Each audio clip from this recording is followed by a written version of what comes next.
Selamat datang kembali di RN Entertainment. Selamat datang kembali di The Golden Cross Playlist. Seperti biasa, hari ini kita akan melanjutkan review saham part yang ke-228. Namun sebelumnya, bagi teman-teman yang mungkin belum subscribe channel YouTube ini, sekali lagi jangan lupa tekan tombol subscribe, nyalakan lonceng notifikasinya agar teman-teman tidak pernah ketinggalan informasi-informasi terbaru dari channel ini.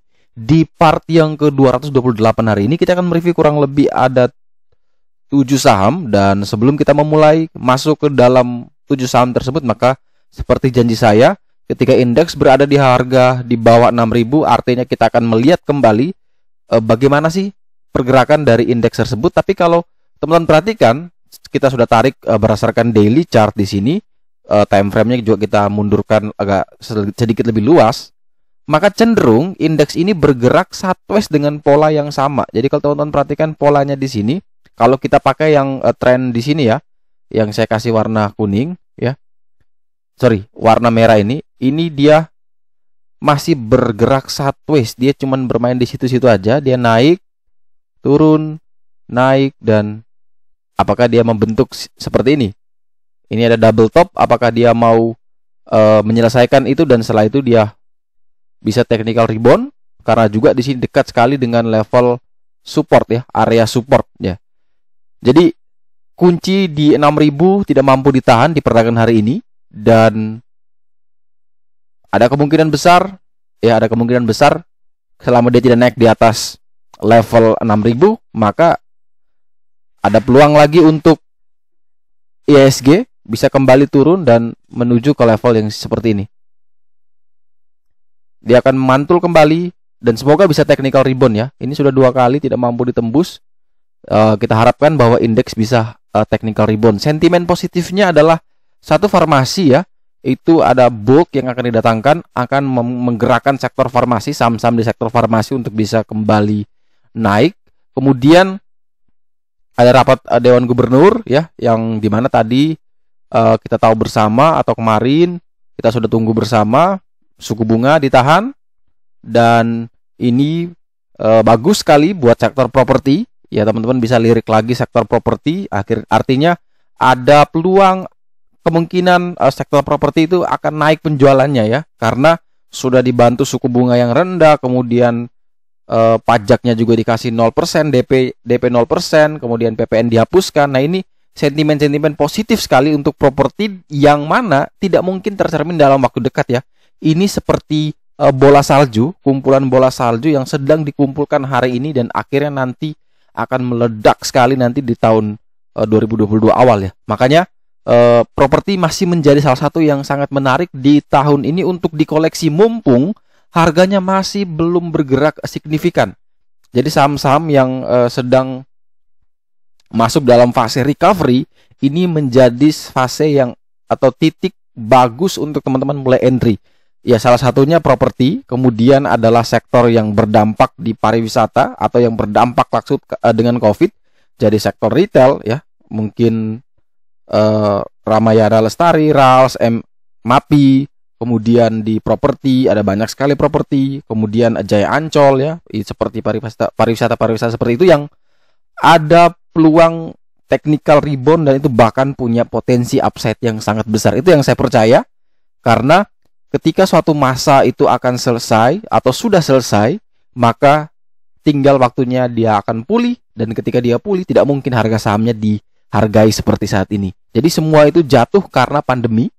Jadi ketika pandemi selesai, artinya semua akan rebound kembali, dan automatically harganya juga bisa akan menyesuaikan. Jadi untuk indeks memang secara garis besar bergerak sideways dengan range yang cukup lebar.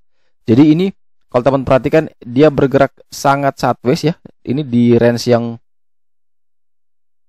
berada di level 5.800 ya. Ini level sini 5.800, 5.900 sampai di 6.100 sampai di 6.200. Itu area cukup lebar ya, indeks masih bermain di sana, tapi harapan saya adalah memang indeks bisa sampai ke 6.400-an di tahun ini. Semoga level 5.800 itu kembali diuji lagi untuk kesekian kalinya, dan setelah itu selesai sudah utang-utangnya, dan dia bisa kembali melaju terus bahkan menembus 6.231 dan akhirnya bisa sampai ke 6.400 di akhir tahun. Itu harapan kita bersama. Dan selamat buat teman-teman yang mungkin kemarin ikuti Pegas yang sudah diinformasikan di part 227 bahwa saham ini sangat menarik, di mana hari ini akhirnya naik 4,16% di 1.250. Happy cuan buat teman-teman yang ambil saat breakout di atas 1.205. Dan yang mungkin masih belum membeli saham ini pasti bertanya kira-kira apakah masih bisa masuk? Jawabannya semua kesempatan tuh bisa masuk, tetapi yang membedakan adalah tingkat risikonya masing-masing itu jelas tidak sama. Ketika teman-teman ambil di level 1.205 beda dengan teman-teman baru ambil di level sekarang. Karena apa? Di level saat ini dia baru breakout di middle trend line di 1.247. At least cuman satu tick di bawah harga saat ini. Jadi kalau misalkan teman-teman baru mau masuk di 12.50, maka silakan buy, tidak masalah. Tapi ingat, 12.47 itu adalah support trend lainnya. Teman-teman bisa pakai untuk menjadi landasan akhir cut loss. Jadi ketika dia tidak mampu bertahan di 12.45, maka pasang 3 tick di bawah level tersebut untuk membatasi kerugian. Tetapi kalau misalkan itu kuat dan mampu bertahan, maka ada peluang Pegas bisa terus melanjutkan kenaikan ke level 13.45, yang mana itu menjadi PBH dari saham ini. Dan seperti yang sudah saya katakan bahwa kemarin penurunan yang cukup tajam akibat labanya anjlok itu dimanfaatkan oleh market maker untuk mengoleksi, dan hari ini benar mereka angkat kembali dan mengeluarkan banyak sekali sentimen positif untuk Pegas ya. Dimana kalau saya dapat tadi informasi dari Mirai Aset Sekuritas bahwa Pegas dapat proyek baru 73 triliun ya. Ini menjadi incaran asing akhirnya, yang membuat harga saham Pegas hari ini apresiasinya cukup bagus di 4,16%. Walaupun kalau teman-teman perhatikan hari ini dia bisa naik lebih tinggi ya, dia sampai di 12.65. Dan kalau kita lihat foreign flow-nya juga bagus sekali. Ini investor asing kembali mulai masuk, dan saya yakin domestik akan telat ya. Domestik akan masuk ketika semua sentimen positif itu sudah keluar. Dan disitulah yang sudah membeli di saat bad news itu kembali taking profit, dan teman-teman hanya dapat sisa-sisanya. Jadi selalu saya katakan bahwa manfaatkan bad news itu sebagai suatu opportunity, di mana teman-teman tinggal melihat, oke, level support di sini lumayan, dia bisa sampai ke level support tersebut dengan cepat, dan teman-teman langsung ambil, dan teman-teman bisa taking profit ketika sentimen bagus itu dikeluarkan. Makanya ciri saya adalah saya senang sekali kalau misalkan satu saham itu kalau mau ARB ya sudah ARB, jangan dia diiris pelan-pelan. Itu sangat susah dianalisa ya. Kalau memang dia mau ARB silakan ARB berkali-kali tidak masalah, tapi setelah itu untuk mantulnya pasti jauh lebih tinggi ketimbang dia iris pelan-pelan. Kita mau masuk juga ragu karena baru minus 2%, besoknya minus 3%, besoknya minus 1%. Itu yang sangat-sangat disayangkan ya. Kita sangat susah masuk ke emiten seperti itu. Tapi kalau misalkan dia langsung turun, bam, langsung ARB, besok ARB lagi. Nah, itu saya paling suka saham-saham seperti itu. Tapi balik lagi, setiap dari kita itu memiliki trading style yang berbeda. Saya mungkin cocok, tapi bagi teman-teman mungkin tidak cocok ya. Jadi tetap gunakan trading plan-nya, tapi ingat bahwa gunakan mindset kita itu bahwa jangan selalu lihat sesuatu yang negatif itu sebagai sebuah yang menyeramkan ya. Justru kita harus ambil sisi positifnya atau sisi lainnya, bahwa itu sebenarnya ada opportunity, bahwa perusahaan ini kenapa sih dia seperti itu penurunnya, alasannya karena apa, apakah alasan ini signifikan. Kalau merasa signifikan, coba kita lihat laporan keuangan, coba kita lihat kembali public expose-nya, kita lihat lagi apakah benar perusahaan ini akan bangkrut ketika terjadi itu. Nah, itulah yang menjadi landasan kita untuk lebih yakin bahwa oke, ternyata saham ini justru ketika dibuat seperti ini, dibanting seperti ini adalah momentum untuk kita ambil. Dan inilah yang terjadi di Pegas, sehingga kalau misalkan dia mampu kuat bertahan di atas 12.47, maka jelas peluang besar Pegas bisa naik sampai ke 13.45. Tapi kalau besok dia tutup di bawah 12.47, maka ada peluang lagi dia akan kembali menguji level support di 1145. Jadi tetap harus gunakan plan yang berbeda antara plan ketika dia naik, tahu taking profitnya di mana, dan ketika dia ternyata tidak mampu naik, harus tahu kapan kita trailing stop atau batasi kerugian. Kemudian berikutnya adalah saham HMSP, di mana saham ini tutup minus 1,49% di harga 1.325. Dan kalau kita perhatikan di sini, harga penutupan hari ini tepat berada di level support PBL, yaitu di 13.25 juga. Sehingga kalau misalkan besok HMSP ini ternyata dibuka turun di bawah 13.25, teman-teman jangan entry HMSP. Tetapi ketika besok open dan dia masih kuat bertahan di 13.25, silakan buy di sana 13.25, 13.30. Target terdekat adalah ke 13.50 dan target jauh adalah menuju 1.405, atau itu adalah level PBH atau resisten terkuat dari HMSP. Tetapi kalau misalkan opsi satu yang terjadi, dia open dulu dan turun di bawah 13.25, teman-teman kan pasti jangan dulu beli. Tetapi ketika setelah teman-teman lihat ternyata dia bisa rebound, silakan buy on breakout di atas 13.25 dan batasi stop loss di 1.305. Jadi ketika dia turun dulu, ya ketika dia open dia turun, jangan dulu beli. Ya, jangan dulu masuk saham ini. Jadi ini kita gambar lagi level support ya. Anggap ini support. Ketika dia turun jangan beli. Namun setelah menjelang sesi 2 atau menjelang sore, dia malah rebound dan bisa break. Nah, inilah level teman-teman masuk. Buy on breakout, cut loss di mana? Cut loss 1.305, target terdekat ke 13.50 dan target jauh adalah menuju 1.405. Jadi itulah dua skenario yang bisa teman-teman pakai untuk menghadapi HMSP di keesokan harinya. Kemudian berikutnya adalah DOIT, di mana saham ini tutup di harga 372 atau minus 1,59%. Dan kalau teman-teman perhatikan bahwa emiten ini masih berada di resiko medium, masih berada di tengah-tengah, dan memang pergerakannya ini sangat-sangat pelan ya. Dia naiknya pelan-pelan walaupun dari hari ke hari masih terus meningkat seperti uptrend. Namun hari ini dia kembali mulai muncul candle merah dan cukup besar, minus 1,59%. Dan di sini kalau teman-teman bertanya, level supportnya di mana saja? Level support paling kuat memang berada di 342. Di sini level PBL, dan level semi supportnya itu ada di 363 dan di 352. Kalau misalkan teman-teman beli di harga 372 dan harus cut loss di level terkuat di 342, itu jaraknya 30 poin dan mungkin minusnya sangat besar, sehingga saya tidak rekomendasikan misalkan teman-teman harus cut loss di 342. Saya berharap DOIT bisa amblas ya, bahkan sampai mendekati 342. Nah, itu baru teman-teman pertimbangkan untuk entry. Tapi selama dia masih belum bertahan atau masih belum mendekati ke level 342, maka teman-teman bisa pakai level 363 ini sebagai level support terdekat. Kalau dia jebol di bawah 363, silakan cut loss terlebih dahulu.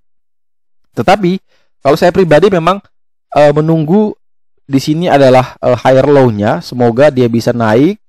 Ini posisi uptrend, kemudian dia turun sedikit ya, membentuk higher low-nya lebih tinggi dari sini. Ya, mungkin dia bisa di level sini.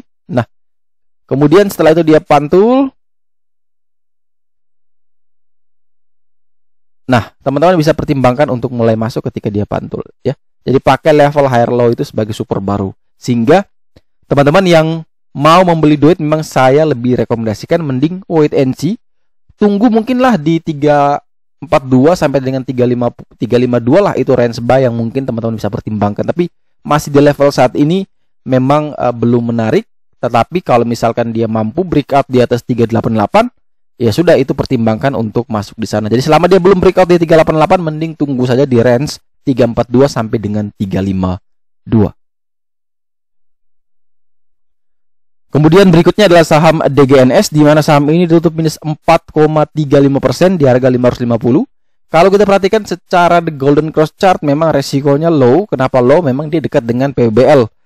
Tapi jarak dari harga saat ini 550 ke PBL 615 itu kurang lebih ada 65 poin ya. Jadi kalau misalkan teman-teman yang ingin membeli saham ini, memang lebih saya rekomendasikan kalau misalkan naik di atas 615, baru teman-teman mulai buy on breakout di 615, cut loss di 600, dengan target adalah menuju ke 770. Selama dia masih belum naik di atas 615, maka mending rekomendasinya adalah wait and see terlebih dahulu.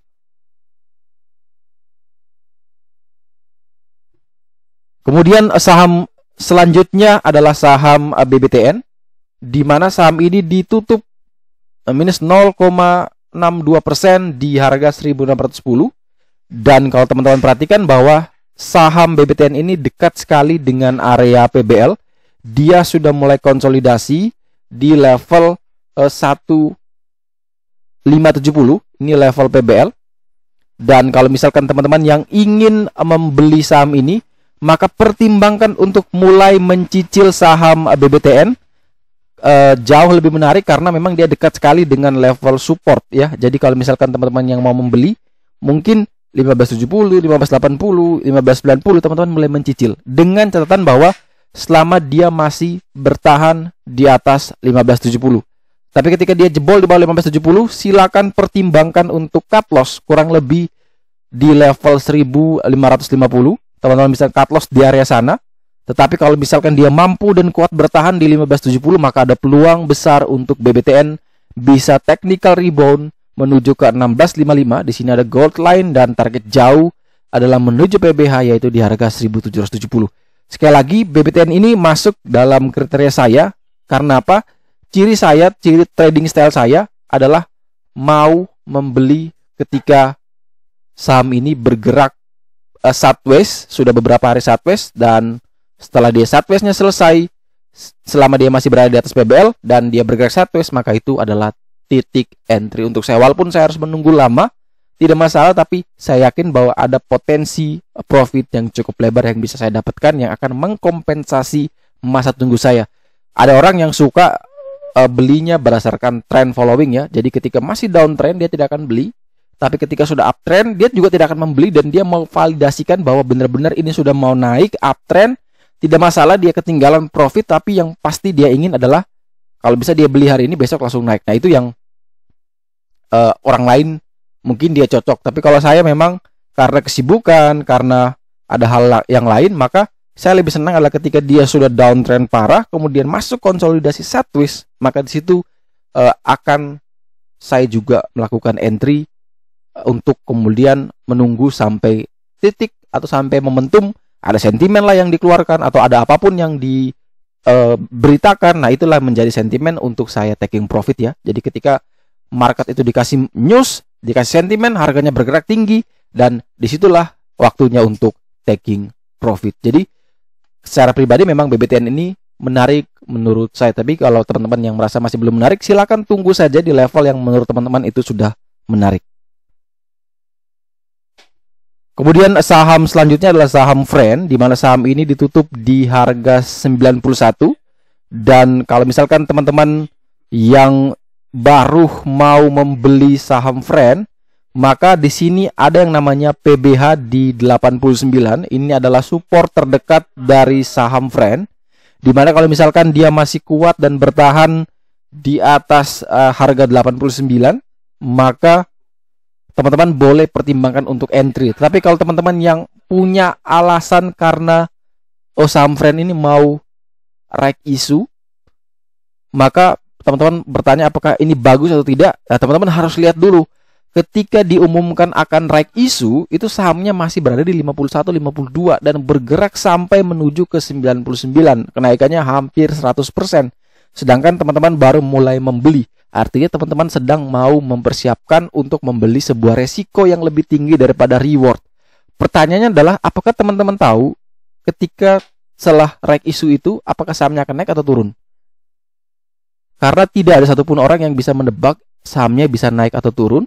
Tetapi kalau seorang teknikal, maka dia tidak akan melihat itu. Dia fokus kepada trading plan-nya. Jadi di sini support di 89 ya. Kalau misalkan dia tidak mampu bertahan di 89 ya dia cut loss.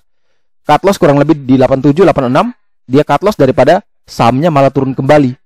Tetapi kalau misalkan besok teman-teman perhatikan bahwa dia masih kuat ketika dia mungkin turun di 89, 90 dan teman-teman masuk, maka boleh entry dengan target adalah terdekat itu ke 40 hari harga tertinggi, yaitu di harga 99. Tapi ketika dia open dan jebol di bawah harga 89 teman-teman langsung cut loss atau jangan dulu entry di saham Friend. Dan saham terakhir yang akan kita review di part yang ke-228 hari ini adalah saham Agro, di mana saham ini tutup minus 0,5% di harga 995. Dan saham ini menarik sekali karena pertama dia sudah dekat dengan area PBL, area support terkuat yaitu di 975. Harga saat ini di 995, artinya kurang lebih hanya 20 poin. Dan juga setelah mengalami penurunan yang dalam, dia mulai sideways. Jadi kalau misalkan teman-teman yang ingin membeli saham ini, maka selama dia masih kuat bertahan di atas 975, silakan buy. Dengan target adalah menuju 1015 dan target jauh adalah menuju PBH yaitu di 1115. Tetapi kalau misalkan besok dia open di bawah 975, maka teman-teman jangan dulu masuk saham Agro. Tetapi kalau opsi yang pertama, ketika teman-teman sudah masuk di 975, ternyata malah turun, maka silakan pasang cut loss di area 950. Jadi sekali lagi, Agro ini mirip seperti BBTN, masuk dalam kriteria saya, sudah turun dalam, sudah sideways, maka ini adalah momentum untuk koleksi saham Agro dan BBTN, dengan catatan adalah selama dia masih kuat bertahan di atas level-level PBL atau support terkuat saham itu.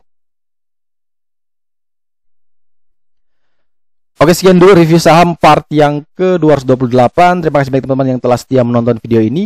Sekali lagi jangan lupa like, subscribe, dan share agar semua informasi yang ada dalam video ini dapat berguna, bermanfaat, dan tentunya bisa menjadi panduan trading untuk keesokan harinya. Sekali lagi terima kasih banyak. Sampai jumpa dan semoga membantu.